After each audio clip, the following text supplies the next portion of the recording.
আপনারা জানেন যে বর্তমান পৃথিবীর সবচেয়ে মাজলুম জনপদের নাম হলো ফিলিস্তিন। গত এক বছরে সেখানে সম্ভাব্য লাখের উপরে মানুষকে হত্যা করা হয়েছে। যদিও তার সঠিক কোনো পরিসংখ্যান আমাদের কাছে নেই। একদিনে 500-1000 হত্যা করেছে এমন দিনও আছে। পুরা গাজ্জা, রাফা, খান ইউনুস সহ ফিলিস্তিনের বিশাল একটি অংশ এখন মহাশ্মশান, পৃথিবীর সবচেয়ে বড় কবরস্থান। আমরা আল্লাহর কাছে তাদের জন্য কিচ্ছু করতে পারছি না, কোনো ভূমিকা রাখতে পারছি না, দোয়া তো করতে পারবো নাকি? আল্লাহ তুমি তাদেরকে হেফাজত করো, বলেন আমিন।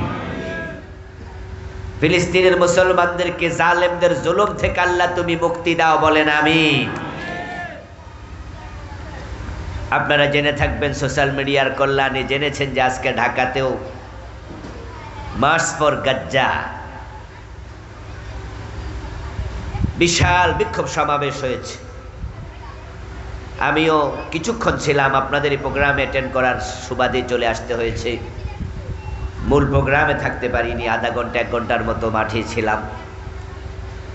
আমাদের এই বিক্ষোভ, আমাদের এই প্রতিবাদ যেন বিশ্ব মুসলিম উম্মাকে জাগিয়ে তোলে, আল্লাহ সে তৌফিক তুমি দাও, বলেন আমিন। পৃথিবীতে মুসলমানের সংখ্যা 250 কোটি। মুসলমানদের রাষ্ট্র আছে 65 কান্ট্রিজ, 65।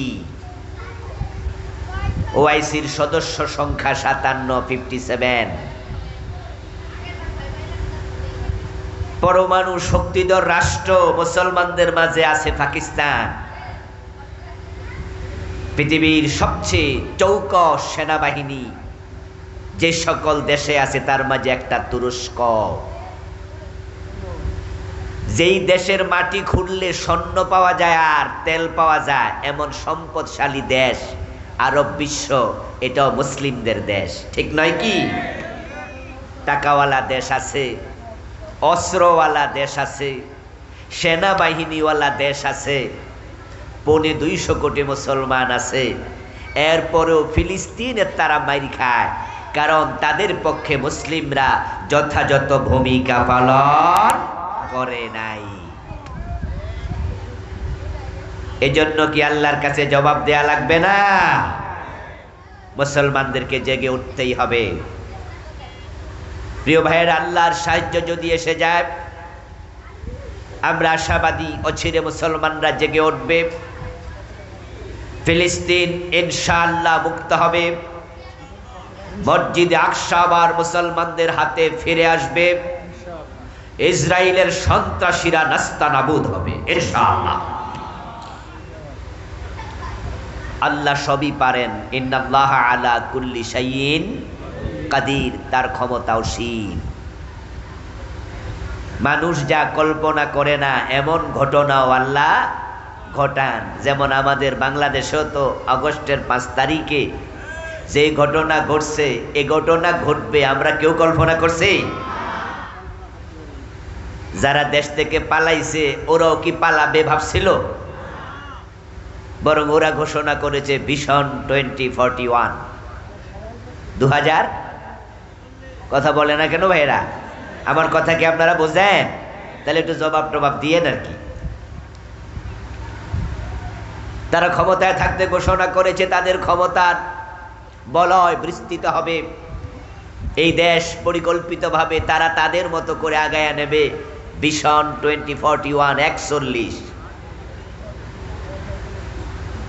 41 তিনবার বানচাল বরবাদযোগ্য নির্বাচনের মাধ্যমে বিজয়ী হয়ে তাদের দাফট এতটাই বেড়ে গিয়েছিল, তাদের দ্বিতীয় সেকেন্ড লিডার বলেছে কিসের আন্দোলন, এবছর না ওই বছর, মানুষ বাঁচে কয় বছর, এর মানে কোনো আন্দোলনও নাই, ক্ষমতাও ছাড়বে না 41। কিন্তু আল্লাহ তাআলা এমন ঘটনা ঘটাইছে, তাদের নিয়োগকৃত সেনাবাহিনী প্রধান জেনারেল ওয়াকার বলে 41 সন না ম্যাডাম 45 মিনিটও নাই, তাড়াতাড়ি পালা। এমন ভাবে পালাইছে, রান্না করা খাওয়া খাবার খেয়ে পালানোর টাইম পায় নাই। কাপড় চোপড় নিয়ে পলাবে সময়ও নাই, পালাইছে পরনে যে কাপড় ছিল ওইটা পইরা। পরে পোলাপান গণভবনে ঢুকে আলমারি খুইলা বিভিন্ন কাপড় ওরা ফেসবুকে দেখাইছে, আপনাদের মনে আসেনি? রান্না করা খাবার মানুষ খেয়েছে, ফ্রিজ ভেঙ্গে ফ্রিজ খুলে বড় বড় মাছ নিয়ে পালাইয়া গেছে পোলাপান, এগুলো ফেসবুকে দিয়েছে। মাছ কিনলো কে, খাইলো কে, রান্না করলো কার জন্য, খাইলো কারা, কাপড় কিনলো কে, পরিধান করলো কে? আসলে আল্লাহ এমন ক্ষমতাওয়ালা, তিনি চাইলে 1 সেকেন্ডে সব লন্ডভন্ড করে দিতে পারেন। আমরা বিশ্বাস করি আল্লাহর কুদরত আসলে ইসরাইল নাস্তানাবুদ হবে, লন্ডভন্ড হবে ইনশাআল্লাহ। আল্লাহ তুমি তাই করো, সবাই বলেন আমিন। প্রিয় দিনী ভাইয়েরা, আল্লাহর অশেষ শুকরিয়া যিনি আমাদেরকে আজকের এই চমৎকার মাহফিলে সমবেত হওয়ার তৌফিক দিলেন, আমাদেরকে সুস্থ রাখলেন, পবিত্র কোরআনের কথা বলার মতো শোনার মতো কোরআন মুখী হৃদয় দিলেন। এই সব নেয়ামতের মালিককে, এজন্য আমরা শুরুতে তাকে কৃতজ্ঞতা জানাই, শুকরিয়া জানাই। সবাই মিলে একবার জোরে জোরে কালিমাতুশ শুকর পড়ি, আলহামদুলিল্লাহ। আমার দিনী ভাইয়েরা, আমি আপনাদের সম্মুখে পবিত্র কোরআন মাজিদ থেকে সূরাতুন নিসায়ের 137 নম্বর আয়াতে কারিমা তেলাওয়াত করেছি।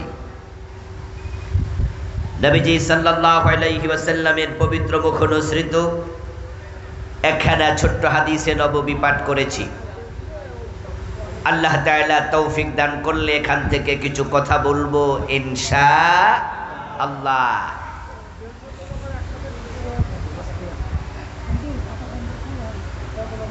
আল্লাহ তাআলা বলছেন, ইন্নাল্লাযীনা আমানু সুম্মা কাফারু,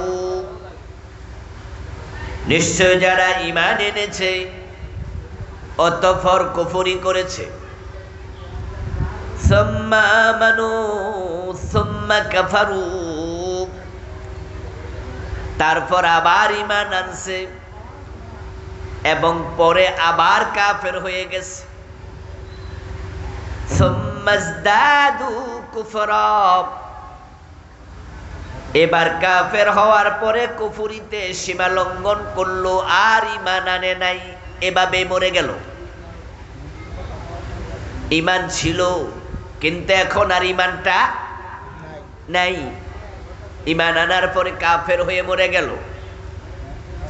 লাম ইয়াকুনিল্লাহু লিয়াগফিরা লাহুম, যারা ঈমান হারায়া মরে আল্লাহর ঘোষণা, আল্লাহ তাদেরকে ক্ষমা করবেন না। ঈমান ছিল, ঈমান নাই, এ অবস্থায় যদি কেউ মারা যায় তার কপালে জান্নাত নাই, ক্ষমা নাই। কি মেসেজ আল্লাহ দিতে চান এখানে?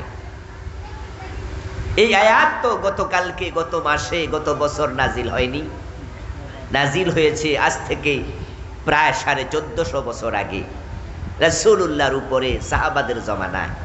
ঈমান এনেছে, তারপর কাফের হয়েছে, তারপর এভাবে মরে গেছে, তাদের ক্ষমা নাই। তাহলে বোঝা গেল এমন লোক রাসূলের জামানাতেও ছিল। আপনাদের কাছে আমার জিজ্ঞাসা, ঈমান আনার পর যদি মানুষ কাফের হয়, এমন ঘটনা রাসূলের জামানায় ঘটতে পারে, আজকের যুগে এ জাতীয় ঘটনা ঘটার সম্ভাবনা আছে না নাই? আল্লাহ না করুক আজকের মাহফিল আমরা যারা আছি, আমাদের কারো ব্যাপারে যদি সেটা প্রযোজ্য হয় তাহলে উপায় নাই। নবী এবং রাসূল ব্যতীত কারো ঈমানের গ্যারান্টি নাই। খুব ভালো করে শুনেন,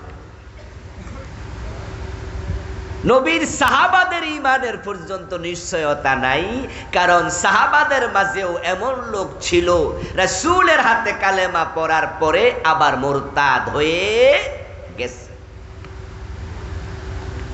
কোন নবী কখনো মুরতাদ হবে না, নবী কাফের হবে না, এজন্য নবীদেরকে বলে মাসুম। এই শব্দটা কি আপনারা শুনেছেন? আল্লাহর নবীগণ মাসুম? হ্যাঁ না, কিছু তো কয় না দেখি রে ভাই। শুনেছেন? নবী ছাড়া কেউ মাসুম আছে? ইয়েস, নবী ব্যতীত কেউ মাসুম না।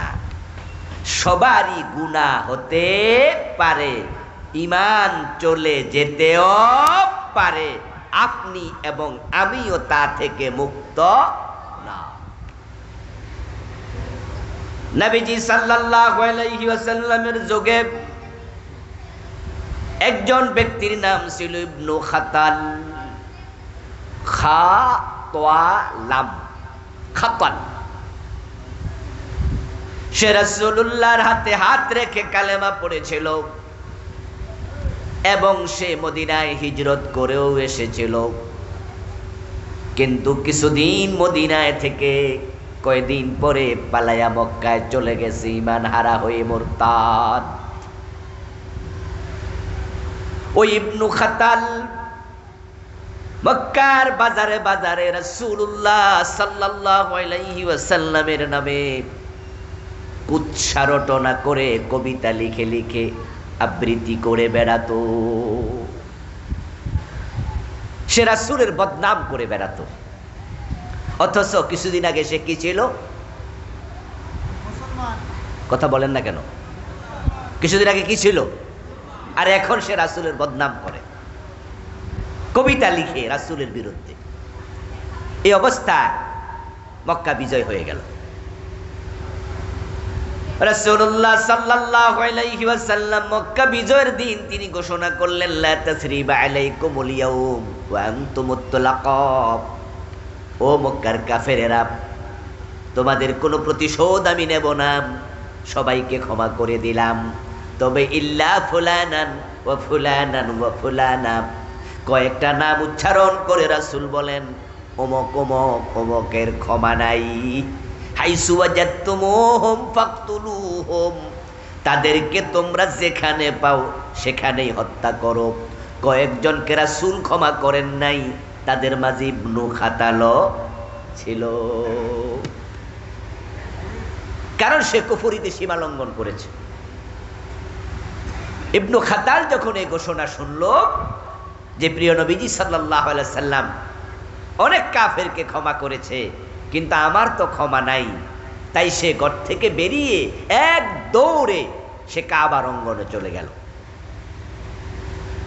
কারণ সে জানতো পবিত্র কোরআন মাজিদে আছে কাবার সীমানাতে মারামারি করার অনুমতি নাই।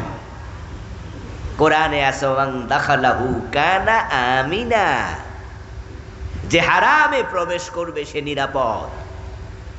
এই কথা সে জানতো, তাই সে মনে মনে ভাবে আমাকে যেখানে পাও সেখানে হত্যা করা হবে, এই হুকুম দেয়া হলো, তাহলে আমি কাবা শরীফে চলে যাই, দেখি মারো কেমনে, আর মারলে তো আল্লাহর কথাও মান্য হবে। এজন্য সে দৌড় মাইরা কাবা শরীফের গিলাপের সাথে বুক লাগাইয়া গিলাপ জড়াইয়া ধরে বসে আছে। সাহাবায়ে কেরাম রাদিয়াল্লাহু তাআলা আনহু মক্কা বিজয়ের পরে যখন কাবার অঙ্গনে গেলেন, কাবার ভিতরে ৩৬০টা মূর্তি ছিল, কাবার বাহিরে মূর্তি ছিল, কাবাটা কাফেরদের দখলে ছিল, কিন্তু মক্কা বিজয়ের পরে এটা কি কাফেরদের দখলে আছে? নাই। মক্কার কাফেররা আল্লাহর ঘর কাবা, এটা ইব্রাহিম আলাইহিস সালামের তৈরি করা ঘর, ওইটাকে জবরদখল করে মনে যেমনে চায় এমনে ব্যবহার করছে। তাওহীদের ঘরকে তারা শিরকের ঘরে পরিণত করছে। ঠিক গত 15 বছর বাংলাদেশটাকে তারা দখল কইরা যা মনে চা তা করছে, ঠিক না? আবু জেহেলদের সাথে ভালোই মিল ছিল গত 15 বছর। এদেশে কত সম্মানী মানুষকে অপমান করছে, কত নিরপরাধ মানুষকে ফাঁসিতে ঝুলাইছে, বিনা দোষে মামলা দিয়া জেল খাটাইছে। এ জুলুম কি যশোরের ইয়া হয় নাই, যে করগাছাতে হয় নাই, আপনাদের পাশের জেলা সাতক্ষীরাতে কত বাড়ি ঘর পর্যন্ত মানুষের বুলডোজার দিয়ে ভেঙে ফেলেছে। কিন্তু আল্লাহ শুকরিয়া, আগস্ট বিপ্লবের পর এমন বিজয় হয়েছে, যারা জালেম ছিল এখন তারাই পরিচয় দেওয়ার সাহস করে না, সব পালাই গেছে। ইবনে খাতাল কাবার গিলাফ ধরে বসে আছে। সাহাবারা রাসূলুল্লাহ সাল্লাল্লাহু আলাইহি ওয়াসাল্লামের কাছে রিপোর্ট করলেন, ইয়া রাসূলুল্লাহ, আপনি তো বলেছেন যেখানে পাও তাদেরকে সেখানে হত্যা করো, কিন্তু আল্লাহ তো কোরআনে বলছে এই জায়গাটা নিরাপদ। এখন সে তো কাবার গিলাফ ধরে বসে আছে, কি করব? নবীজি তখন বলেন, আজকের একদিনের জন্য আল্লাহ তাআলা কাবার অঙ্গনে হত্যা করার অনুমতি দিছে। আল্লাহর কাবা আজকে কোনো জালেমকে আশ্রয় দেবে না। আল্লাহ আমাকে আজকে দিনের জন্য অনুমতি দিছে, সেখানে হত্যা করো। কিয়ামত পর্যন্ত এটা হারাম, পবিত্র, যুদ্ধ বিগ্রহ নিষেধ, কিন্তু আজকে জায়েজ, হত্যা করো। ইবনে খাতালকে সেখানে হত্যা করা হলো। আমার প্রিয় ভাইয়েরা, রাসূলের হাতে হাত রেখে কালেমা পড়ার পরে যদি ঈমান হারানোর সম্ভাবনা থাকে, তাহলে ঈমান নিয়ে আমাদেরও একটু টেনশন করা দরকার আছে না নাই? কারণ যদি ঈমান না থাকে তাহলে জান্নাত পাওয়ার কোনো সম্ভাবনাই নেই।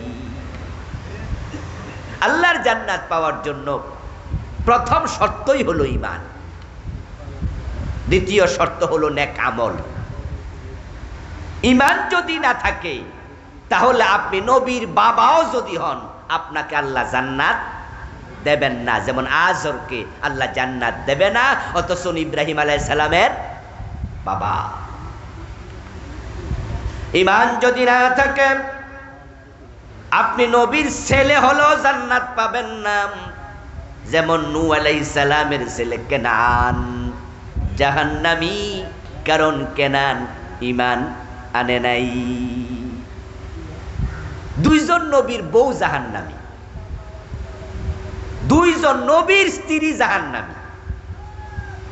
যে দুইজন মহিলা নবীকে রান্না করে খাওয়াইছে, নবীর বাচ্চা পেটে ধারণ করেছে, এক কম্বলের নিচে ঘুমাইছে, স্বামী স্ত্রীর কি মিল, কি মহব্বত, কি ভালোবাসা, অথচ দুইজন নবীর বউ জাহান্নামী, হযরত নূহ এবং হযরত লূত আলাইহিমুস সালাম। কারণ তারা দুজনে ঈমান আনে নাই। লূত এবং নূহ আলাইহিমাস সালামের স্ত্রী ছিল কাফের। কাফের যদি হয় জান্নাত নাই। এখন আমরা সবাই জান্নাতে যেতে চাই, এই জান্নাতে যাওয়ার জন্যই তো এই মাটির মাঝে এসে মাহফিলে বসে আছেন, ঠিক না?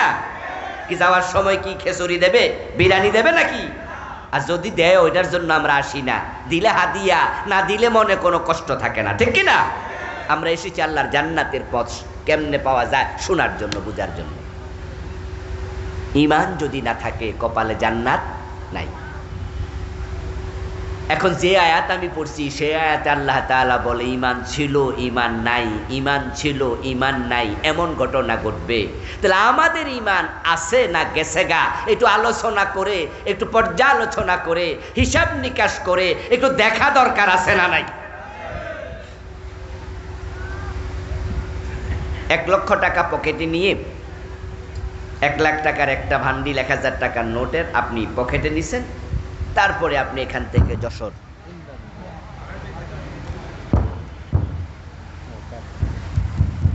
আপনি এই জিকরগাছা থেকে যশোর রওনা দিছেন, যেই কোনো একটা জরুরি কাজে 1 লাখ টাকা নিয়ে রওনা দিছেন। আপনি লোকাল বাসে উঠছেন, ওঠার পরে আপনি যশোর যাচ্ছেন, আপনার পকেটে 1 লাখ টাকা আছে, তাই আপনি অন্য দিনের মতো আজকে কিন্তু লোকাল বাসে উঠেই চোখ বন্ধ কইরা ঘুম দেবেন না। আজকে আপনি সজাগ থাকবেন এবং যেই পকেটে টাকাটা রাখছেন ওই পকেটের উপরে হাতটা দিয়া রাখবেন, মাঝে মাঝে চাপ দিয়াও দেখবেন যে কোনো পকেট মার নিল কিনা। যেদিন আপনার পকেটে কোনো টাকা পয়সা নাই, আছে 20, 30, 50 টাকা, ওদিন আপনি ঘুমাবেন নাক ডেকে, অসুবিধা নাই। সেদিন পুরা গাড়িতে পকেট মার 20 জন থাকলে আপনার টেনশন নাই। কিন্তু পকেটে যখন টাকা আছে আপনার সজাগ থাকা উচিত, না হয় কিন্তু টাকা হারিয়ে যাবে। যাদের ঈমান নাই তাদের টেনশন নাই, আমরা যারা ঈমানদার শয়তান ঈমান চুরি করার সম্ভাবনা আছে না না? সাবধান থাকবেন, নচেত যেই কোনো দিন ঈমান চলে যেতে পারে। প্রিয় ভাইরা, ক্বালা রাসূলুল্লাহ সাল্লাল্লাহু আলাইহি ওয়াসাল্লাম তাকুনু বাইনা সাআতি ফিতানুন কাকিতাইল লাইলিল মুসলিম। নবীজি বলেন, কিয়ামত যখন আগাবে, কিয়ামতের আগে সূর্য ডুবার পরে চারদিকে যেমন আধারে ঢেকে যায়, অন্ধকার নেমে আসে, দুনিয়ার চারদিক থেকে কুফরির ফিতনা বের হবে। উদাহরণটা কি চমৎকার! সূর্য ডুবে গেলে পৃথিবী কি আর আলোকিত থাকে? চারদিক থেকে অন্ধকার। নবীজি বলেন যে এইরকম অন্ধকারের মতো পৃথিবীর চারদিক থেকে কুফরির ফিতনা আসবে। ফিতান, ফিতনা শব্দের বহু বচন। তাকুনু বাইনা সাআতি ফিতানুন কাকিতাইল লাইলিল মুসলিম ইউসবিহু ফিহা আর-রাজুলু মুমিনান ফায়ুমসি কাফিরা। এবার নবীজি সাল্লাল্লাহু আলাইহি ওয়াসাল্লাম বলতেছেন, ওই ফিতনার যুগে কিয়ামতের আগে মানুষগুলো সকাল বেলায় মুমিন থাকবে, সন্ধ্যা বেলায় কাফের হয়ে যাবে। রাসূলুল্লাহর হাদিসের উপর বিশ্বাস আছে না? রাসূল বলে সকাল বেলায় মুমিন, সন্ধ্যা বেলা হয়ে যাবে কাফের। وقال رسول الله صلى الله عليه وسلم إن العبد لا يتكلم بالكلمة من سخط الله لا يلقي لها بالا يهوي بها في جهنم। অন্য হাদিসে রাসূল বলেন, এমন কথা বলবে মানুষ, হয়তো সিরিয়াসলি বলে নাই, হাসতে হাসতে বলেছে, কিন্তু একটা কথার কারণে ঈমান শেষ, আল্লাহ তাকে জাহান্নামের মাঝখানে ফেলে দেবে। যেই কথাকে আমাদের দেশে বলে কুফরি কালাম। আমি জানি না এই শব্দটা আপনাদের দেশে পরিচিত আছে কিনা। শুনেছেন কুফরি কালাম শব্দটা? শুনছেন? অর্থাৎ কালাম মানে বাক্য, কুফরি মানে কুফর।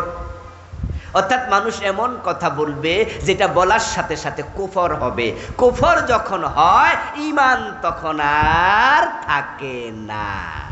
ঈমান চলে যায় 10 কারণে। কয় কারণে? এই ভাইয়েরা কথা বলেন না, বলেন না আমার সাথে, কয় কারণে? ওয়াজগুলো একটু মনোযোগ দিয়ে শুনে বাড়ি যাবেন। আমাদের দেশে তো অনেকেই ওয়াজ শুনতে আসে না, আওয়াজ শুনতে আসে। হুজুরের কণ্ঠ যদি ভালো হয়, সুর দিয়ে টান মারে, মিছা কথা ওয়াজ করে, তাও কয় যে দারুণ ওয়াজ। আবার কিচ্ছা কইতে কইতে হাসায়, তারপরে কাঁদায়, এরকম করে করে 1-1.5-2 ঘন্টা চলে যায়। আর যাওয়ার সময় দাদা নাতি গল্প করে, নাতি জিজ্ঞাসা করে, দাদা আজকের ওয়াজটা কেমন লাগছে? দাদা উত্তর দেয়, দারুণ ওয়াজ। হুজুরে কি ওয়াজ করছে মনে আসেনি? দাদা কয়, এটা তো মনে নাই। ওয়াজ যা শুনেছে মাঠে রেখে চলে গেছে। এই জাতীয় ওয়াজ আমি করতে অভ্যস্ত নই। দূরত্বের কারণে কম আসি আপনাদের দেশে, মাঝে মাঝে আসি, খুবই কম। আলহামদুলিল্লাহ আমার মাহফিলের শ্রোতাও ভিন্ন। কিসসা শুনতে, কাহিনী শুনতে, সুর শুনতে আসে না। যারা আসে কোরআন হাদিস শুনতে আসে, কারণ হেদায়াতের কিতাব আল্লাহর কোরআন, ঠিক না? 10 মিনিট শুনবেন, আসল কথা শোনেন। একটু আজকে মজা না পান, আমার কণ্ঠ তো খুব ভালো না, আবার একটু সর্দিও লাগছে। মজা কম হলেও মাঝে মাঝে ওষুধ যখন বাচ্চাদেরকে আমরা খাওয়াই, সিরাপ, যেই সিরাপ তিতা, খাইতে না চাইলে তার মাঝে চিনি মিশাইয়া খাওয়াই না, তো আজকে মজা না লাগবে, একটু চিনি মিশাইয়া একটু মজাটা নিয়েন। 10টি কারণে ঈমান চলে যাবে। আমি এই নিয়ে বই লিখেছি, আমার লেখা মোট 8টি বই আছে আলহামদুলিল্লাহ। তার মাঝে একটা বই ঈমান, কুফর ও নিফাক লিখেছি। ও প্রিয় ভাইরা, মক্তবে শিখেছেন অজু ভাঙ্গার কারণ, মক্তবে শিখেছেন কোন কোন কাম করলে নামাজ ভেঙে যায়, কোন কোন কাজ করলে রোজা ভেঙে যায়। রোজা ভঙ্গের কারণ জানেন, নামাজ ভঙ্গের কারণ জানেন, নামাজে খারাইছেন, এরপরে হঠাৎ করে পেট খারাপ, একটু হাওয়া বাইর হয়ে গেছে, নামাজ কি চলবে না শেষ? নামাজটা ভেঙে গেছে, কারণ অজুটা শেষ।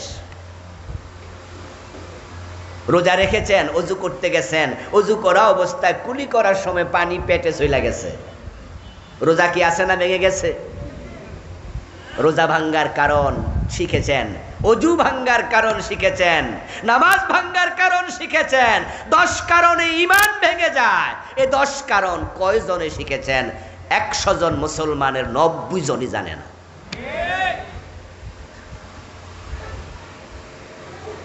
ও দোস্ত, আপনি যদি ঈমান ভাঙ্গা অবস্থায় মরে যান আর আল্লাহর সামনে যাইয়া দেখেন আপনার ঈমান নাই, কপালে জান্নাত নাই, অথচ আপনি নামাজি, আপনি রোজাওয়ালা, আপনি কিন্তু নামাজ ছাড়েন নাই, আপনি বেঈমান, অথচ নামাজ পড়েন। قال رسول الله صلى الله عليه وسلم يأتي على الناس زمان يجتمعون في المساجد ليس فيهم مؤمنون। আমার রাসূল ভবিষ্যৎবাণী করেছেন এমন এক জামানা আসবে, যেই জামানার মানুষগুলো মসজিদে জামাতের সাথে নামাজ পড়বে, একটারও ঈমান থাকবে না। নাউজুবিল্লাহ পড়েন, নাউজুবিল্লাহ পড়েন। ইমাম, মুয়াজ্জিন, মুসল্লি সব বেঈমান। এমন একটা জামানা আসবে যেই জামানায় মসজিদে নামাজই থাকবে, ইমানদার থাকবে না, সব কাফের। কাফেররা নামাজ পড়বে।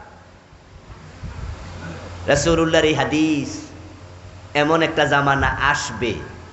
আপনাদেরকে জিজ্ঞাসা করি, একটু বলেন তো, ওই জামানা আসবে না এসে গেছে? ইয়েস, এসে গেছে। কারণ বাংলাদেশে আমি এমন মসজিদ চিনি যে মসজিদের ইমাম কাফের, মুয়াজ্জিন কাফের, মুসল্লি সবগুলা কাফের। এই মসজিদ আপনারাও চিনবেন। যদি ঢাকায় যান তাহলে বকশীবাজার একটা জায়গা আছে, মাদ্রাসা আলিয়ার পাশে, মাদ্রাসা বোর্ডের পাশে। ওই বকশীবাজারে মাদ্রাসা আলিয়ার কাশগড়ি হলের সামনেই একটু দূরে একটা মসজিদ আছে, কাদিয়ানীদের, আহমদিয়া মুসলিম জামাত কাদিয়ানীদের মসজিদ। ইমাম ও কাদিয়ানী, মুয়াজ্জিন ও কাদিয়ানী, মুসল্লি ও কাদিয়ানী, নামাজ পড়ে 5 ওয়াক্ত। আওয়াজ করে বলুন তো, কাদিয়ানী মুমিন না কাফের? তাহলে কাদিয়ানী ইমাম 5 ওয়াক্ত নামাজি, কিন্তু ইমাম সাহেব কাফের। এখন প্রশ্ন হতে পারে, কাদিয়ানী কেন কাফের, ইমান কেন নাই? একটু পরে আমরা বলবো। ও দোস্ত, আপনারা বলুন তো, মসজিদে আল্লাহরে সেজদা করে, আবার মাজারে যাইয়া পীরের পায়ে সেজদা দেয়, এমন নামাজি 2-4 জন আছে না নাই? যশোর এলাকায় আছে নি বন্ডপীর? সরাসরি পীর সাহেব সেজদা নেয়, মুরিদ সেজদায় পড়ে থাকে, এমন জালেম আছে না নাই? আচ্ছা, যে মাজারে সেজদা দিল, লোকটা মোমেন না মুশরিক? ঈমান আছে না গেছে? ঈমান তো শেষ। 10টা কারণ আছে এমন, আমি বলবো 1, 2, 3, 4 করে 10, আর আপনি শুনবেন। শোনার পরে যদি আপনি মনে করেন যে সারছে কাম, এই কাম তো আমিও করছি, তাহলে তাওবা করে নতুন করে ঈমান আনার সুযোগ আছে না নাই? কিন্তু যদি আপনি না বুঝা মইরা যান, আল্লাহর সামনে গিয়া টের পান যে আপনার ঈমানই নাই, তখন তাওবা করে ঈমান আনার সুযোগ আর আছে? সব শেষ। আমার প্রিয় ভাইয়েরা, মানুষ সকালবেলায় মুমিন থাকবে, সন্ধ্যা বেলায় কাফের হয়ে যাবে। কিয়ামতের আগে এত ফিতনা আসবে। এই ফিতনা বাংলাদেশে চরম আকার ধারণ করেছে। আমার দোস্ত, আপনাদের এলাকায় যে পুকুর আছে, নদী আছে, বিশাল বড় পুকুর, পানিগুলাও সুন্দর সাদা, কিন্তু পুকুরের পানি আমরা না ফুটাইয়া পান করি না। কারণ 1 গ্লাস পানি যদি পুকুর থেকে নেন, তাহলে দেখতে মনে হবে কোনো ময়লা নাই, অথচ এর মাঝে জীবাণু আছে না নাই? খালি চোখে ধরা পড়ল না। ওটা যদি আপনি মাইক্রোস্কোপ দিয়ে টেস্ট করেন, তাহলে অনুবীক্ষণ যন্ত্র দিয়ে তাকাইলে দেখবেন ওই গ্লাসের পানির মাঝে জীবাণু কিলবিল করে হাঁটতেছে। এই পানিটা পান করলে ডায়রিয়া হওয়ার সম্ভাবনা। ও দোস্ত, খালি চোখে তাকাইলে মনে হয় পানিটা পরিষ্কার, কিন্তু মাইক্রোস্কোপ দিয়ে তাকাইলে বোঝা যায় জীবাণু আছে। আমরা সমাজে যখন খালি চোখে তাকাই, এই যে মাহফিলের দিকে তাকাই আসি, খালি চোখে তাকাইলে মনে হয় সব ইমানদার মুসলমান, কিন্তু কোরআন এবং হাদিসের মাইক্রোস্কোপ দিয়া যখন তাকাই তখন দেখি মসজিদও মুসলমানের বড় অভাব, বড় অভাব। আমাদের দেশে অধিকাংশ মানুষই বেঈমান। এমনি কয় আর কি 92% মুসলমান। এটা হলো ভোটার লিস্টে, এই তালিকার মাঝে তাসলিমা নাসরিনের নামও আছে।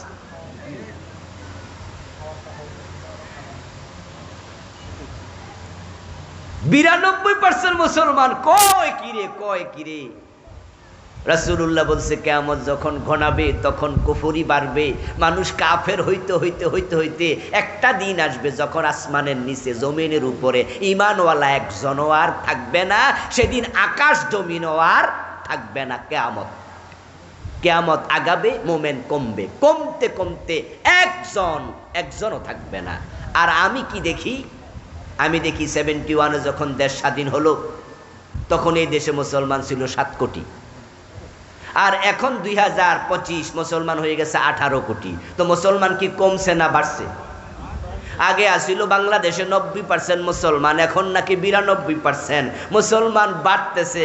আচ্ছা, আগামী 10 বছর পরে মানুষ কি 18 কোটি থাকবে না আরো বাড়বে? তাহলে যেমনে মুসলমান বাড়তেছে কিয়ামত হইব কেমনে? একজন থাকলেও তো কিয়ামত হইব না। তাহলে কিয়ামত নিয়ে আপাতত টেনশন না করলেও আসলে বন্ধু তা নয়। আমাদের দেশের মুসলমানগুলো ভোটার লিস্টিতেই আছে, ওই যে কাজীর গরুর মতো কেতাবে আছে, গোয়ালে নাই। কিতাবে আছে, লেখায় আছে 50টা গরু, কিন্তু গোয়ালে যায়া ঘরে যায়া দেখে 10টা, বাকি 40টা কই কই নাই। তো বইতে আছে কই লিখছি। ঠিক আমাদের দেশও 92% মুসলমান ভোটার লিস্টে আছে। বাস্তব মুসলমান যদি 51% থাকতো, কত আগে দেশে কোরআনের আইন চালু হয়ে যেত, কত আগে কোরআনের আইন চালু হয়ে যেত। 54টা বছর বাংলাদেশ চলছে কোরআনের আইনে না ব্রিটিশ আইনে? যারা জানেন তারা জবাব দেন। 54 বছর বাংলাদেশ চলছে আল্লাহর কোরআন দিয়ে না ব্রিটিশ আইন দিয়া? তো ব্রিটিশ আইন মানলে তুমি আল্লাহর গোলাম হইলা কেমনে? আমার রাসূল যখন মদিনার প্রেসিডেন্ট ছিলেন 10 বছর, তখন তিনি মদিনা নামক ইসলামী রাষ্ট্রটা চালাইছে নিজের মন মতো না কোরআন মতো? তা আপনি না রাসূলের উম্মত, আপনি না মুমিন, আপনার দেশ কেন চলবে ব্রিটিশ আইনে? কোরআনে আছে চোর ধরে হাত কাটো, আপনার সংবিধান বলে চোর ধরে জেলে দাও। কোরআনে আছে মদ, হাদিসে আছে মদ পান করলে 80 বেত লাগাও। আপনার সংবিধান বলে মদ পান করলে অসুবিধা নাই, সরকার যদি অনুমতি দেয়। যেমন শেরাটন সোনারগাঁ হোটেলে মদের বার আছে না নাই? শেরাটন আর সোনারগাঁতে 2 কাপ মদ খাইলে কোনো বিচারও নাই, পুলিশে ধরতেও যায় না। রাসূল বলেছে মদ পান করলে 80 বেত দিতে হবে, আর আমার দেশে আইন করলো মদ পান করলে জেলে দাও। আল্লাহ আইন দেয় একটা, ব্রিটিশ দেয় আরেকটা। এখন মুসলমান কি আল্লাহরটা মানবে না ব্রিটিশেরটা মানবে? অথচ আমরা কারটা মানতেছি। এরপর আমরা বলি আমরা মুমিন। মনে মনে কি ভাবেন, হুজুর আমরা আবার কাফের হব কেমনে, ঈমান যাবে কেমনে? আমরা তো কোরআন মানি, কোরআন পড়ি, জিকির করি দিন 100 বার লা ইলাহা ইল্লাল্লাহ। ও দোস্ত আমার কান খুলে শোনো, পুরা কোরআন স্বীকার করা লাগবে না কাফের হওয়ার জন্য। যে ব্যক্তি পুরা কোরআন মানে না সে তো কাফের বটে। কেউ যদি বলে 15 পারা মানি আর 15 পারা মানি না, সে কি অর্ধেক মুমিন না কাফের? তো যে পুরা মানে না সে কি? যে অর্ধেক মানে না সে কি? না, অর্ধেক কাফের। যদি কেউ বলে 29 পারা মানি, 1 পারা মানি না, সে কি? যদি কেউ বলে 113 সূরা মানি, 1 সূরা মানি না, কেউ যদি বলে 1 অক্ষর মানি না, সেও কাফের। কাদিয়ানি কাফের হলো তারা 4 অক্ষর মানে না। খা আলিফ তা মিম খাতামান নবিয়্যিন। এ কোরআনের মাঝে আল্লাহ তাআলা বলেছেন নবী মুহাম্মদ শেষ নবী, উনার পরে আর কোন নবী। 1835 সনে গোলাম আহমদ কাদিয়ান নামে একজন ব্যক্তির জন্ম হলো। যৌবনে পদার্পণ করার পরে হঠাৎ করে লোকটা একদিন দাবি করলো সে নাকি আল্লাহর নবী। নাউজুবিল্লাহ পড়বেন না? 1450 বছর আগে আল্লাহ বলে মুহাম্মদ শেষ নবী, আর আজ থেকে 250 বছর আগে গোলাম আহমদ কাদিয়ান দাবি করে সে নবী। একদল হতভাগা বলল ঠিক আছে আপনি নবী, যে দাবি করছে নবী সেও কাফের, যারা তাকে নবী মেনেছে তারাও কাফের।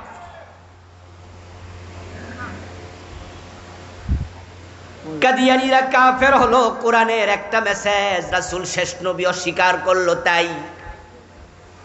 আর বাকি ইসলাম পুরাটা কাদিয়ানীদের মাঝে আপনি পাবেন। তারাও 5 ওয়াক্ত নামাজ পড়ে আমাদের মতোই, তারাও রোজা রাখে, তারাও হজ করে, তারাও যাকাত দেয়, তাদেরও টুপি দাড়ি পাজামা পাঞ্জাবি পাগড়ি মেসওয়াক সব আছে।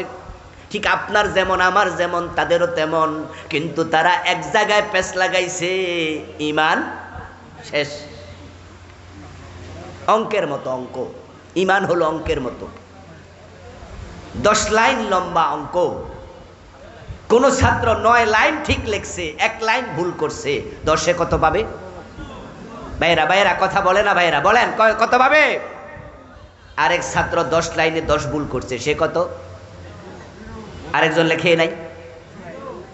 দেখেন, না লেখলো 0, ভুল 1টা করলো 0, 10টা করলো 0, 5টা করলো 0। অঙ্কে কোনো ভুল গ্রহণযোগ্য না। বিসমিল্লাহর বা থেকে মিনাল জিন্নাতি ওয়ান নাসের সিন পর্যন্ত এই কোরআনে যা আছে সব মানা লাগবে। একটা স্বীকার করলে ঈমান থাকবে না, কুফর হয়ে যাবে। কাদিয়ানী তারা কাফের, একটা বিধান মানল না। আপনাদের কাছে আমি প্রশ্ন করতে চাই, জবাব দিয়েন যারা জানেন। ইবলিস শয়তান সে মোমেন না কাফের? ইয়েস। আবা ওয়াস্তাকবারা ওয়া কানা মিনাল কাফিরিন, সেও কাফের। এবার বলুন তো ইবলিস আল্লাহর কয়টা আইন মানে নাই? মাশাআল্লাহ, জোরে বলেন না কয়টা? আচ্ছা আমরা মানি না কয়টা? হিসাব মিলাইয়েন কিন্তু। قال رسول الله صلى الله عليه وسلم الكيس من دان نفسه وعمل لما بعد الموت। নবীজি সাল্লাল্লাহু আলাইহি সাল্লাম বলেন দুনিয়ার সবচেয়ে সচেতন চালাক ওই আল্লাহর বান্দা যে আত্মসমালোচনা করে, নিজেকে কন্ট্রোলে রাখে, নিজের দোষ নিজে খুঁজে বেড়ায়, তারপরে তাওবা করে, সে হলো চালাক। আমরা কি নিজের দোষ খুঁজি না মানুষের দোষ খুঁজি? এটা হলো ব্যাককলের লক্ষণ। আর যে নিজের দোষ খোঁজে এটা হলো চালাক লোকের লক্ষণ। প্রিয় ভাই আমার, কওমি আলিয়া মাযহাবি লা মাযহাবি, কে আমি লা কে আমি, 88 দেওয়ানবাগ সরসিনা সরমনাই, পীরের মুরিদ গাইরে মুরিদ, আমরা যত আলেম ওলামা আছি সবাই মিলে কাদিয়ানীরে কাফের ফতুয়া দিলাম, কারণ তারা আল্লাহর একটা বিধান মানে না। শয়তান রে কাফের বলে দিলাম, কারণ শয়তান আল্লাহর একটা আইন মানে নাই। আল্লাহ বলেছিলেন আদম রে সিজদা করো, শয়তান কয় করমু না, ঈমান শেষ। এবার আল্লাহ কয় সরো ধরে হাত কাটো, 54 বছরে কাটলেন না। আল্লাহ বলে জেনা করলে 100 বেত লাগাও, বিবাহিত হলে পাথর মারো, রাসূল শিখাইছেন, মানলেন না। ডাকাতি করলে শুলে চড়াও, এই আইনও মানলেন না। মদ পান করলে 80 বেত লাগাও, রাসূলুল্লাহর এই আইন মানলেন না। আল্লাহ কোরআনে বলে আলা লাহুল খালকু ওয়াল আমরু, সাবধান সৃষ্টি যার, আইন চলবে শুধু তার। 54 বছর আল্লাহর আইন দিয়া বাংলাদেশ একদিনও চালাইলেন না। শয়তান একটা মানে না, সে কাফের। আর নিজেরা ডজন ডজন বাদ দিলেন, ঈমান আদৌ আছে নাকি?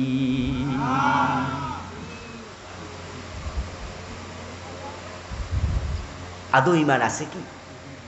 কি করবেন? প্রত্যেক এক হুজুর দৈরা আনছে, এই হুজুর যে আমরা বেঈমান বানাই দিয়ে যেতে গেছে বাড়িতে। কত হুজুর আছে সুবহানাল্লাহর ওয়াজ করবো আর নিজের বেহেশতি ভাবতে ভাবতে বাড়ি চলে যাবেন। 5 ওয়াক্ত নামাজ পড়বেন, রমজানে রোজা রাখবেন, জিকির করবেন, জান্নাতে ঢুকে যাবেন। এবার মানুষ এই ওয়াজ শুনা নামাজও পড়ে সুদও খায়, নামাজ পড়ে সুদে টাকা লাগায়, এমন নামাজি 2-4 জন আছে না নাই? হে বুঝছে নামাজ নাকি জান্নাতের চাবি, এজন্য হে চাবি কামাই করতাছে। এত পাতলা ওয়াজ দিয়ে হবে না দোস্ত। নামাজ জান্নাতের চাবি হাদিসে আছে, যদিও হাদিসটা জয়ীফ আছে, তিরমিজির হাদিস এটা, কিন্তু কোরআনে আছে ফাওয়াইলুল লিল মুসাল্লিন। কিছু নামাজি ওয়াইল দোজকে যাবে, সকল নামাজি চাবি পাবে না। আপনি নামাজ পড়ে সুদে টাকা লাগাইয়া জান্নাত খোঁজেন কেমনে? 1 টাকা সুদ খেলে 36 বার জেনা হয়। মান আকালা দিরহাম রিবা ওয়া হুয়া ইয়ালাম আন্নাহু ওয়াশাদ্দু মিন 36 জিনা। 1 টাকা সুদ খেলে 36 বার জেনার গুনাহ হবে। 100 টাকা সুদ খেলে 3600 বার জেনার গুনাহ হবে। 1000 টাকা সুদ খেলে 36,000 বার জেনার গুনাহ হবে। লিররিবা 73 বাবা আইসারুহা ইয়ানকিহুর রাজুলু উম্মাহ। নবীজি সাল্লাল্লাহু আলাইহি সাল্লাম বলেন যে সুদ খেলে 73টা গুনাহ হয় বড় বড়, সবচেয়ে ছোটটা হলো নিজের মায়ের সাথে জেনা করা। এই নামাজি অদ্দিককে ইসলাম লইয়া কোথায় যাচ্ছ তুমি? কোরআনের কিছু মানবেন কিছু মানবেন নাই, সিস্টেম নাই। আফাতুমিনুনা বিবাদিল কিতাবি ওয়া তাকফুরুনা বিবাদিন ফামা জাযা। আল্লাহ বলে কোরআনের কিছু মানবা কিছু মানবা না। নামাজ মানলা, রোজা মানলা, চোর ধরে হাত কাটা কেন মানো না? আল্লাহর জমিন আল্লাহর আইনে চালাতে হবে কেন মানো না? ফামা জাযা, অদ্দিক্কা মানলে আল্লাহ বলে আমার কাছে তার কোনো প্রতিদান নাই। অদ্দিক্কা ইসলাম আল্লাহ নেয় না, আল্লাহ ঠেকায় পড়ে নাই, আল্লাহ ঠেকায় পড়ে নাই। এখানে তো বিবাহিত লোকের সংখ্যাই বেশি। আচ্ছা, যারা বিবাহ করে নাই তারাও তো তাদের মা আছে, বাবা আছে, ভাই বোন বিয়ে করছে, চিনে। আচ্ছা, আপনার বউ আপনার বাড়িতে থাকলে আপনার সব কথা শোনে, কিন্তু যখন শ্বশুর বাড়ি আপনার সাথে বেড়াইতে যায় একটা কথাও শোনে না। আচ্ছা, এই বউলিয়া সংসার চলে তো? আপনি তো আশ্চর্য হইয়া কইবেন কি তারে হোর বাইত গেলে যে এই কথাই শুনে না। তা আপনি নিশ্চয়ই হেরে জিগাইবেন তোমারে কি এই বাড়িতে আইলে ভূতে ধরে? কইবেন না? কইবেন না যে আমাদের বাড়ি থাকলে যে যা কই তা শোনো, কিন্তু এই বাড়িতে বেড়াইতে আইলে কোনো কথাই শোনো না। আমি দেখাই এদিকে, তুমি যাও এদিকে। এই বাড়িতে কি ভূতে ধরে তোমারে? হইছেটা কি তোমার? আপনি তাকে নিশ্চয়ই প্রশ্ন করবেন কেন করো? মসজিদে যখন যাও আল্লাহ ছাড়া কারো আইন মানো না, আদালতে যখন যাও আল্লাহর আইন একটা রায়ও দেও না।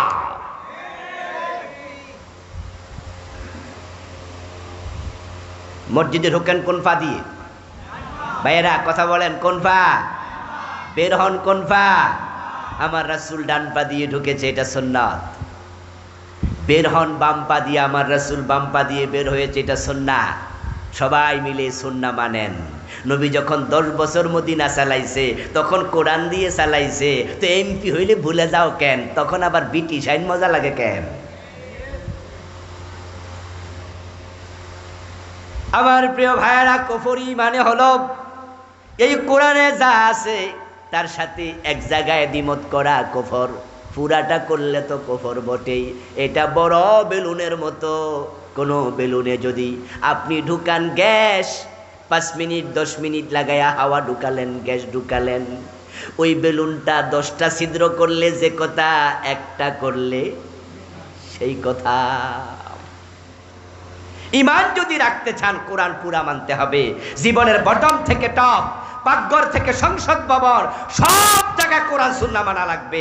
অর্ধেকটা মানলে ঈমান থাকবে না। বাংলাদেশে চলমান 56টা কুফর লিখেছি আমি এই বইতে। 56টা কুফর। তার মাঝে একটা জঘন্য কুফর সমাজে এখন ক্যান্সারের জীবাণুর মতো ঢুকেছে। এটার নাম হচ্ছে সেকুলারিজম, ধর্মনিরপেক্ষতা। এই শব্দ শুনছেন নি? শুনছেন?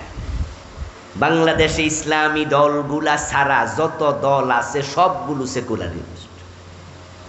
সব মানুষগুলো ওই দলের সেকুলারিস্ট, সবগুলো ধর্মনিরপেক্ষ।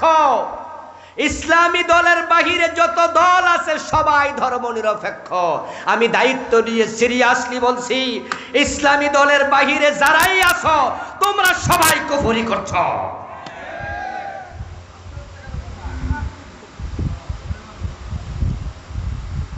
আমি আমার এই বইতে সেকুলারিজমের সংজ্ঞা লিখেছি। সেকুলারিজম কি?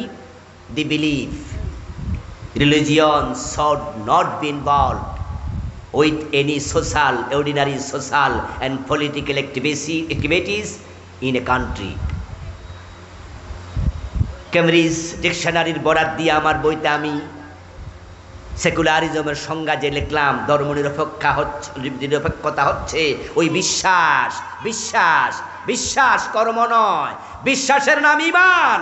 ধর্মনিরপেক্ষতা হলো ওই বিশ্বাস যে সমাজে, রাষ্ট্রে, রাজনীতিতে ধর্ম কোনো প্রভাব ফেলবে না, ধর্ম দিয়ে সমাজ চলুক, রাজনীতি চলুক, এটা দরকারই নাই। অথচ আমরা সবাই জানি ইসলাম হলো পূর্ণাঙ্গ জীবন বিধান। উদখুলু ফিস-সিলমে কাফা। আপনি থাকবেন যেখানে, ইসলাম থাকবে সেখানে। সেকুলারিজম কুফরি মতবাদ, ফিরে না আসবা জাহান্নামী হবা। আমার আজকের ওয়াজের কারণে ইসলাম কায়েম হয়ে যাবে নাকি? এত সোজা নাকি? কেউ কেউ বলে হুজুর এই ওয়াজ না কইরা নামাজের ওয়াজ করেন, পর্দার ওয়াজ করেন, জিকিরের ওয়াজ করেন, কামে লাগবো। আপনি ইসলামী রাষ্ট্রের ওয়াজ করতেছেন, সব জায়গায় ইসলাম মানা, বাংলাদেশে হবে না, কবে হয় জানি না। আমি বলবো দোস্ত, ইসলাম আসলো কি আসলো না, কায়েম হলো কি হলো না, ওইটা আমার দেখার বিষয় না। কিন্তু আমি বেঈমান হয়ে মরতে চাই না, আমি ঈমান নিয়ে মরতে চাই।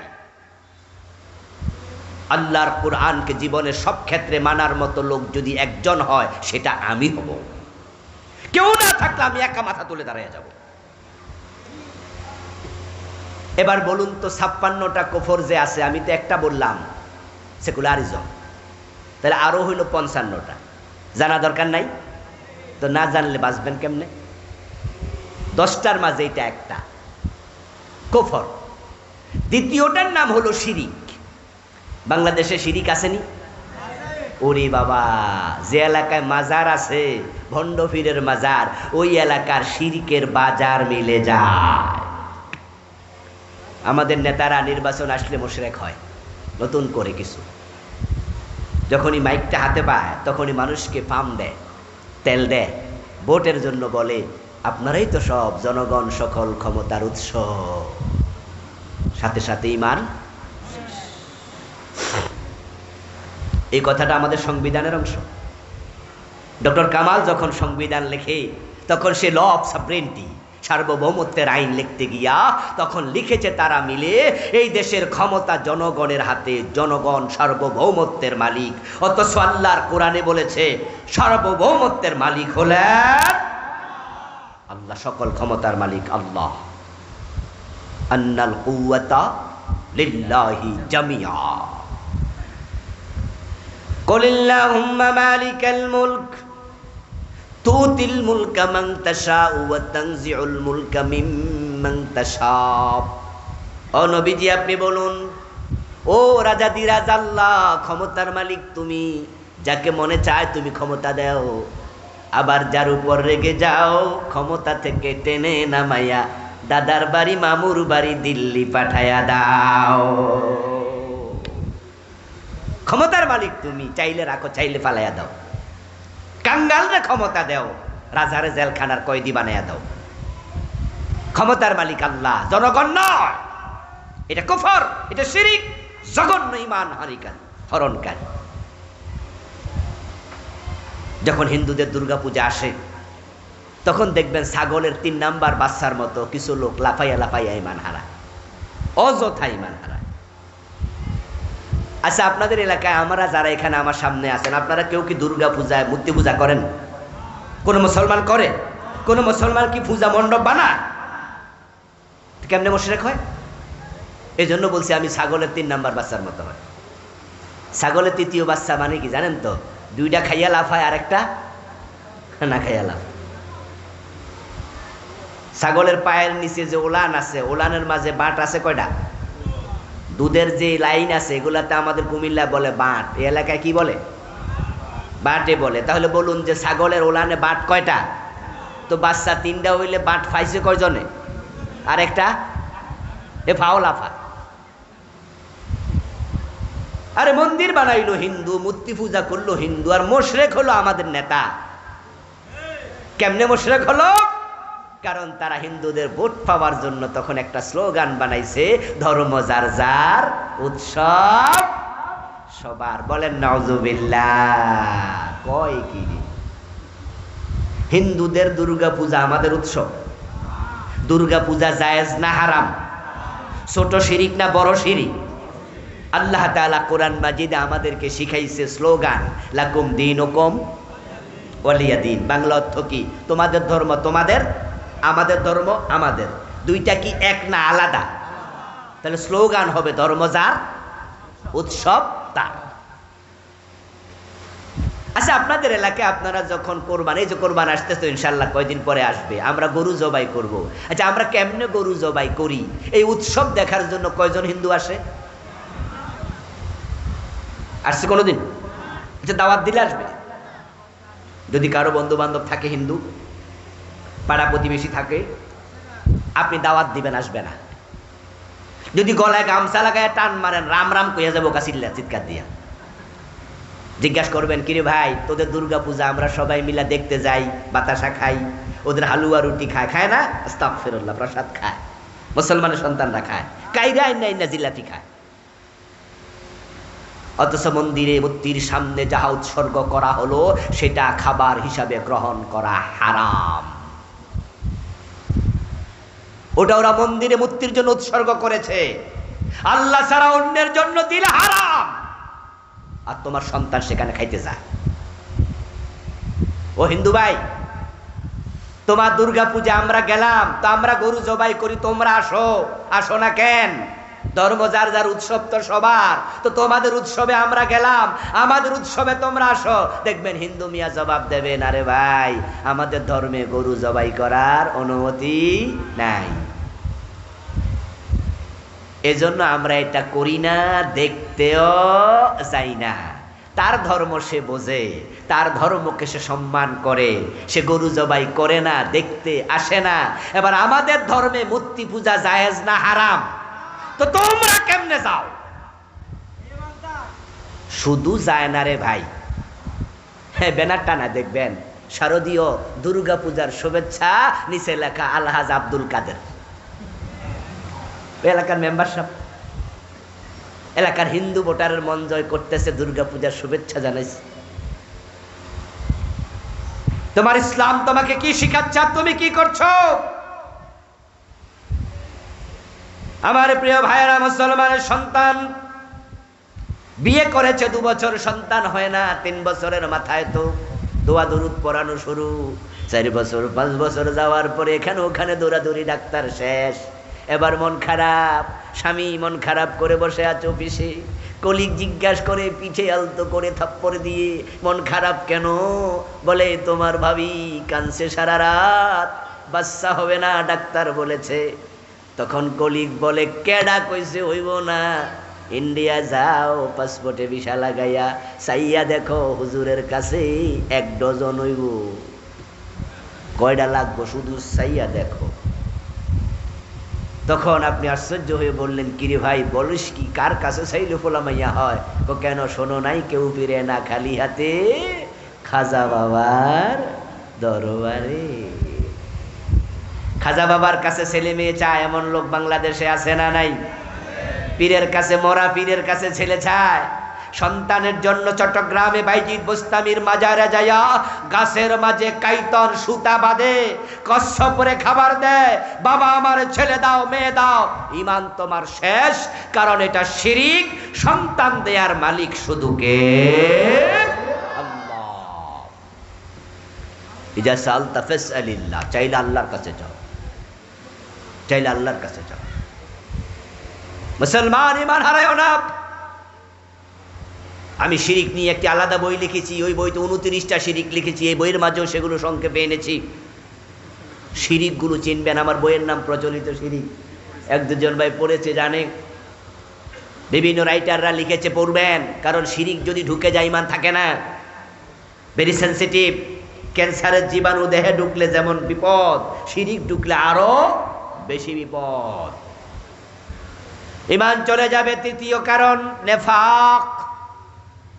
প্রথমটা ছিল কুফর, দ্বিতীয়টা শিরিক, তৃতীয় কারণ নেফাক ইতিকাদি। যদি অন্তরে মুনাফিকি ঢোকে ঈমান থাকবে না। 4 নাম্বার, এখন মুনাফিকি কি বলার সময় নাই, ফোনে 12টা বেজে গেছে, কয়টা বলবো, আরো তো 7টা রয়ে গেছে সামনে, ব্যাখ্যা করা যাবে না। প্রিয় ভাইরা, নিফাক গুলো চিনবেন। কোরআনে আল্লাহ তাআলা বলেছে এগুলো। কিছু মানুষ আছে যারা জেহাদের কথা শুনলে জঙ্গিবাদের গন্ধ পায়, জেহাদ কথা শুনলে চেহারা কালো হয়ে যায়, এই সবগুলো মুনাফিক। ইজা উনজিলাত সূরাতুম মুহকামা ওয়া যুকিরা ফীহাল কিতাল বিহিম মারাদুন ইয়ানজুরুনা ইলাইকা নাজারাল মাখশিয়্যি আলাইহি মিনাল মাউত।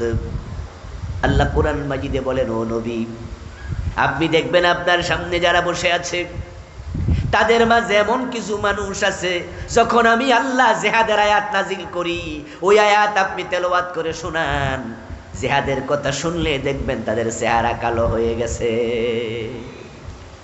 তারা ভয়ে জড়সড় হয়ে যায়, মনে হয় যেন মৃত্যু দেখতেছে, আজরাইল নিয়ে আবার চলে আসছে। জিহাদের কথা শুনলে ভালো লাগে না, এটা মুনাফিকের লক্ষণ। আরে গত 15টা বছর জিহাদের ওয়াজ করার কোনো পরিবেশ ছিল না, জিহাদের ওয়াজ করলে জঙ্গির মামলা দিয়েছে। এই জালেমগুলো সব মুনাফিক। জিহাদের কথা বলার সুযোগ আমরা পাইনি, অথচ জঙ্গিবাদের সাথে জিহাদের কোনো সম্পর্ক নাই। জঙ্গিবাদ হারাম, জিহাদ করা ফরজ।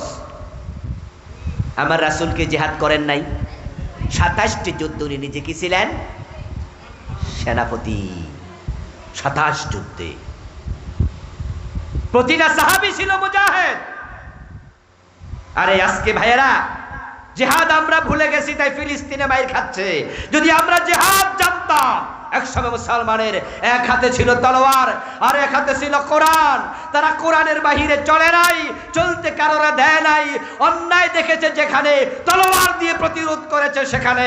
যদি আমরা অন্যায়ের বিরুদ্ধে দাঁড়াতে জানতাম, ফিলিস্তিনে বোমা বিস্ফোরণের সাহস ইসরায়েল দেখাতো না।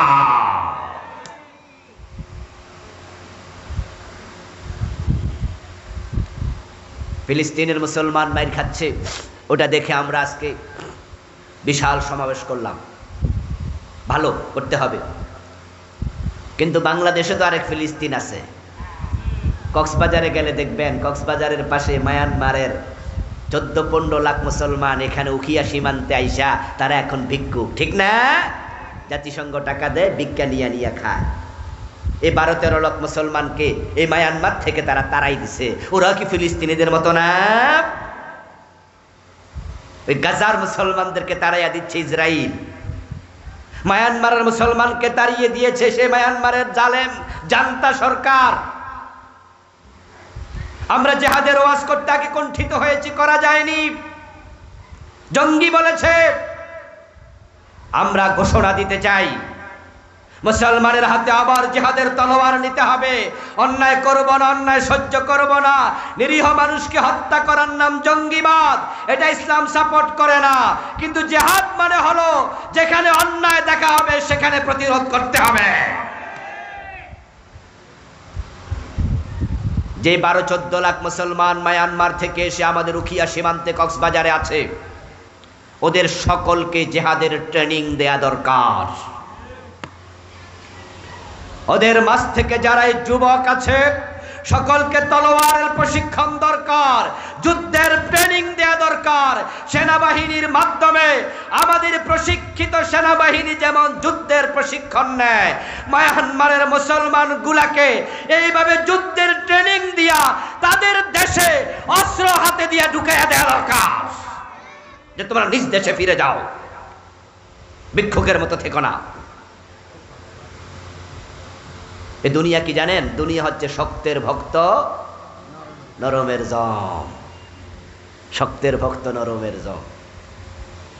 12-14 লাখ রোহিঙ্গা, তার মাঝে 6 লাখ আছে কমপক্ষে পুরুষ, তার মাঝে 3 থেকে 4 লাখ আছে ইয়াং পোলাপান। প্রত্যেকটাকে সেনাবাহিনীর ট্রেনিং দেওয়া দরকার। ডক্টর ইউনূসের সরকারকে আমি বলবো, বাংলাদেশ গভর্নমেন্টকে বলবো, আর কত বছর খাওয়াবেন ওদেরকে? 12-14 লাখ, এগুলা তো বাড়তেছে না, বাচ্চা হচ্ছে না। আগামী 5 বছর পরে কত লাখ হয়ে যাবে? হয়তো 20 লাখ। কথা বুঝেন? আগামী 5 বছর পরে সেটা যদি 20 লাখ হয়ে যায়, 10 বছর পরে হয়ে যাবে 30 লাখ। হঠাৎ যদি কোনো কারণে জাতিসংঘ তাদের সাহায্য বন্ধ করে দেয়, এই 30 লাখ লোক তখন খাওয়াবে কে? আমাদের দেশের কি টাকা কি বাইয়া পড়তেছে? এই 40 লাখ লোককে খাওয়াবে? তখন খাবারের অভাব দেখা দিলে পেট কোনো আইন মানে না। ওই 12-14 লাখকে বন্দি করার জন্য, নির্দিষ্ট এরিয়ায় রাখার জন্য কাটা তারের বেড়া দিয়েছ। এই বেড়া তারা ভেঙে তখন আমাদের বাংলাদেশে ঢুকবে, চুরি ডাকাতি শুরু করে দেবে, পুরা দেশ অস্থির হয়ে যাবে। জাতিসংঘের মাধ্যমে প্রফেসর ইউনূস প্রস্তাব রেখেছে মায়ানমারে তারা আবার ফিরিয়ে নেবে। ইতোমধ্যে 1,80,000কে ফিরিয়ে নিতে রাজি হয়েছে। আমরা বলবো চাপ প্রয়োগ করো, নিতে রাজি না হলে অস্ত্র দিয়ে ট্রেনিং শিখায়া তাদেরকে পাঠাও, তারা জিহাদ করে নিজ দেশে বেঁচে থাকুক। ইসলামে জিহাদ হচ্ছে অন্যায়ের বিরুদ্ধে কথা বলা।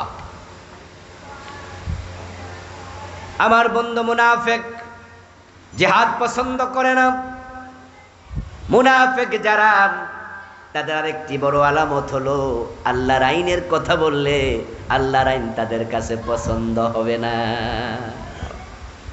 ইযা কিলা লাহুম তাআলাউ ইলা মা আনজালাল্লাহ ওয়া ইলার রাসূল রাআইতাল মুনাফিকিনা ইয়াসুদ্দুনা আনকা সুদুদা। আমার ভাইয়েরা, মুনাফিকের আলামত কি? কেমনে বুঝবেন কে মুনাফিক? আপনি মুনাফিক কিনা নিজেরে নিজে কেমনে বুঝবেন? শুনেছেন তো 3টা। মিথ্যা বলবে, ওয়াদা করলে খেলাপ করবে, আমানত রাখলে খেয়ানত করবে। অথচ আমার বইতে আমি মুনাফিকের আলামত লিখছি 28টা, 3টা শিখছেন, বাকি 25টার কি খবর? আল্লাহর সামনে যাওয়ার পরে, ধরা খাওয়ার পরে আল্লাহরে বলে দেবেন যে আল্লাহ আমি তো জানি না। আর আল্লাহ বলবে ও ব্যস্ত ছিলা তো, জানতে টাইম পাও নাই, বেহেশতে চলে যাও। এত সোজা? জানা, শিখা, এলেম অর্জন করা নফল না ফরজ? শিখতেই হবে। 3 নাম্বার। 4 নাম্বার হচ্ছে জাতি ঈমান চলে যাবে, সেটা হলো রাসূল ছাড়া কাউকে আদর্শ হিসাবে গ্রহণ করলে। আমাদের সবার জন্য আদর্শ একমাত্র মুহাম্মাদুর রাসূলুল্লাহ। কোন নেতাকে আদর্শ বানানো যাবে না। অথচ আমাদের দেশের পোলাপান দেখবেন যে ঘরের মাঝে সুন্দর করে ব্যানার বানায় লেখা রাখে, আমি অমুকের আদর্শের সৈনিক, অমুক আমার আদর্শ, অমুক তমক। নবী মুহাম্মদ ছাড়া অন্য কাউকে আদর্শ মানলে ঈমান থাকবে না। লাকাদ কানা লাকুম ফি রাসূলিল্লাহি উসওয়াতুন হাসানা। নবীজির মতো মহান নেতা থাকতে কে নেতা হয়? কে তোমার আদর্শ হয়? সাবধান মুসলমান। 5 নাম্বার, আল্লাহর কাছে যাওয়ার জন্য কোনো মাধ্যম গ্রহণ করলে ঈমান শেষ। বান্দার সাথে আল্লাহর সম্পর্ক হবে ডিরেক্ট, ফাজকুরুনি আযকুরকুম। কিন্তু আমাদের দেশে কিছু ফির আছে, মাঝখানে এসে খাড়াইয়া যায়। এজন্য মুরিদেরা সরাসরি আল্লাহর কাছে চায় না, ওরা ফিরের কাছে যায়, ফিরে আবার আল্লাহর কাছে চাইয়া দেয়।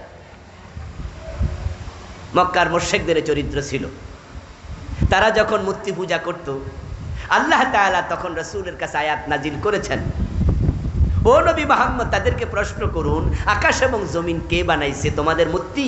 তারা বলবে না না, আকাশ জমিন বানাইছে লায়াকুলুন্নাল্লাহ, আল্লাহ বানাইছে। এই মূর্তি আসমান বানাইতে পারবে না, এই মূর্তি তো আমরা নিজ হাতে বানাইছি, এগুলো কেমনে আসমান বানাবে? তাহলে সেজদা ওদেরকে দাও কেন? তখন তারা জবাব দেবে, মা না'বুদুহুম ইল্লা লিয়ুকাররিবুনা ইলাল্লাহি যুলফা, আমরা মূর্তির পূজা করি কারণ তারা আল্লাহর কাছে আমাদেরকে সুপারিশ করবে, মাধ্যম বানাইছি। এই জন্য আপনাদের যার যা প্রয়োজন ডাইরেক্ট আল্লাহর কাছে চাইবেন, কোনো মাধ্যম দরকার নেই। ইজা সাআলাকা ইবাদি আন্নী ফাইন্নী করিব উজিবু দাওয়াতাদ দাঈ ইযা দান। আল্লাহ বলে, যখন বান্দা আপনার কাছে এসে আমার ব্যাপারে প্রশ্ন করবে আমি কোথায়, আপনি জবাব দেন আমি খুব কাছে আছি। মানুষ যখন চায় কিছু বলে, আমি সাথে সাথে জবাব দেই। সুবহানাল্লাহ পড়েন। দুনিয়ার অফিস 8 ঘন্টা খোলা আর বাকি সময় বন্ধ। যখন রাত গভীর হয়, পৃথিবীর সকল অফিস আদালত বন্ধ হয়, মহান আল্লাহর অফিস খোলা 24 ঘন্টা। লা তাখুযুহু সিনাতুন ওয়ালা নাওম। তিনি তন্দ্রাও যান না, ঘুম তো দূরের কথা, তিনি সদা সচেতন সজাগ। আপনি চাইতে দেরি, তিনি ডাকে সাড়া দিতে দেরি নাই। এই জন্য কোনো মাধ্যমের প্রয়োজন নাই। আমার বন্ধুদের পরেরটা হলো, ইসলামের কোন বিধানকে অপছন্দ করলে ঈমান চলে যাবে। ছেলেটা পছন্দ হয়েছিল মেয়ের জন্য, কথাবার্তাও ঠিক হয়েছে, কিন্তু সমস্যা হলো ফোলার মুখে দাঁড়িয়ে আছে। শুধু দাড়ি থাকার কারণে মেয়ে বিয়ে দেয় না, এমন লোক আছে না নাই? তাহলে সে কিন্তু ছেলেরে অপছন্দ করে না। অপছন্দ করছে কাকে? দাড়ি কার সুন্নাহ? কথা বলে না ভাইয়েরা, কার সুন্নাহ?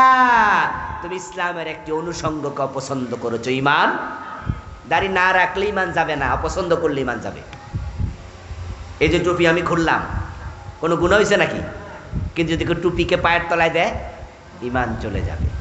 নেগলেক্ট করে, ফেলে দেয়, টুপির ব্যাপারে নেগেটিভ মন্তব্য করে, ঈমান চলে যাবে। টুপি মাথায় দেয়া সুন্নাহ, কিন্তু টুপির বিরোধিতা করা কুফর।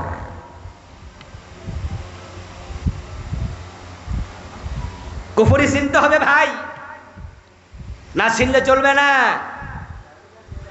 আমাদের দেশে একটা অ্যাডভার্টাইজমেন্ট আছে এইডস রোগের, এইডস। সে অ্যাডভার্টাইজটা হলো, বাঁচতে হলে জানতে হবে। একই সিরিঞ্জ যেটা আপনাকে ফুস করেছে, এটা যদি যার দেহে এইডস ছিল আগে তাকে ফুস করে, তাহলে আপনার দেহে ওই জীবাণু আসার সম্ভাবনা আছে না নাই?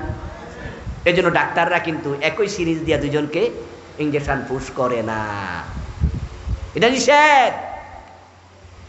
যেই লোকের দেহে এইডস আছে, যেই ব্লেড দিয়া তার মাথা কামাইছে, শেভ করছে, ওই ব্লেডে যদি তার ব্লাড লাগে, রক্ত লাগে, আর আপনাকে ওই ব্লেড দিয়ে আবার মাথা কামায়, আপনার শেভ করে, ওই রক্ত আপনার দেহে ঢোকে, তাহলে এইডসের জীবাণু চলে যাবে। এগুলো সচেতনতা। বলে বাঁচতে হলে জানতে হবে। এখন ঈমান বাঁচাতে হলে কোন কোন কাজ করলে ঈমান চলে যায় জানা দরকার আছে না নাই? জানার দায়িত্ব আপনাদের, জানার দায়িত্ব আপনাদের। ডাক্তার শুধু বলে দেয় আপনার ডায়াবেটিক আছে, সুগার লেভেল আপনার এত, পরবর্তীতে সকালবেলা হাঁটাহাঁটি করা ডাক্তারের দায়িত্ব নাকি? এখন থেকে আর চিনি খাওয়া যাবে না, এটা কি ডাক্তার মেনটেন করবে? ডাক্তার আপনার বইলা দিছে যে আপনার সুগার লেভেল ভালো না, আপনার ডায়াবেটিস আছে, এখন খাবার কন্ট্রোল করো, সকালবেলা জগিং করো, চিনি অ্যাবাউট করো। এখন এই দায়িত্ব আপনার। আমরা আলেম ওলামা, আমরা শিরক কুফর এগুলো ঈমান বিধ্বংসী বলে দেই। এখন বাকিটা শিখে তা থেকে বেঁচে থাকার দায়িত্ব কার? আপনাদের। আল্লাহ তাআলা আমাদের সকলকে যাবতীয় কুফর থেকে, শিরক থেকে, ঈমান বিধ্বংসী কাজ থেকে নিজেকে হেফাজত করার তৌফিক দিন। সবাই বলি আমিন। প্রিয় ভাইয়েরা, ওই যে আমার সামনে গাড়িতে আছে, যারা বাংলা পড়তে পারেন, আমার লিখা 8টা বই আছে, কুফর, শিরক, সালাত, এরপরে আপনার রাসূলুল্লাহর মেরাজ, রাসূলুল্লাহর জীবনী, পরিবার, ড্রাইভার সাহেব থেকে বই সংগ্রহ করবেন, বাসায় বসে বসে পড়বেন, বৌজিরে শিখাবেন। আল্লাহ তাআলা আজকের এই মাহফিলকে আমাদের সকলের নাজাতের ওসিলা বানায়া দাও, সবাই বলেন আমিন। হাযা মা ইনদি ওয়াল ইলমু ইনদাল্লাহ আলাইহি তাওয়াক্কালতু ওয়া ইলাইহি উনীব। আমরা সংক্ষেপে একটু দোয়া করে বিদায় নিতে চাই। মাহফিল কমিটির কোনো কথা আছে কি? থাকলে বলেন, তারপরে দোয়া। মুনাজাত ছাড়া আর কোনো কথা আছে না? আর নাই? আল্লাহুম্মা আমিন। আলহামদুলিল্লাহি রাব্বিল আলামিন ওয়াসসালাতু ওয়াসসালামু আলা নবী